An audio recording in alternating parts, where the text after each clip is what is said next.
सवाल तो बड़ा औखा कर देते हैं। अस्सलाम वालेकुम। वालेकुम अस्सलाम। सर क्या नाम है? हाफिज मोहम्मद सलीम। हाफिज मोहम्मद सलीम। क्या करते हैं? मैं जी ये फ्रूट ना काम करना। ज़रूर ना काम करें। और ठीक ठीक है, एक सवाल है वो आपसे मालूम करते हैं। वो क्या है जो दिन में एक मरतबा, रात में 2 मरतबा और शाम में 3 मरतबा आते हैं?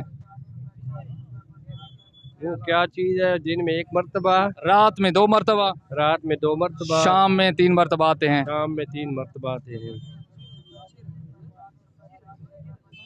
सवाल तो बड़ा औखा कर देते हैं। सवाल तो नहीं, सवाल तो बड़ा आसान है। दिन ही देखो 1, रात ही देखो 2 और शाम को देखो 3। अजीब कौन ही नहीं रहन दे रहा है। इतना सारा जहन हो गया था यार है ना कि कभी बड़ी पोस्ट पे बैठे होते हैं। नहीं नहीं, पोस्ट ये बनी ये बड़ी पोस्ट पे बैठे होते इतना सारा जहन काम करे यार। अच्छा, नहीं ताला इठाई जा रहा है। तुक्का मार लियो। हाँ?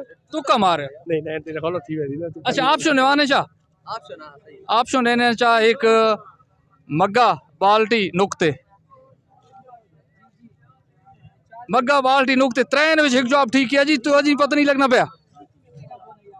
दिन विच 1, रात को 2 और शाम वाले 3।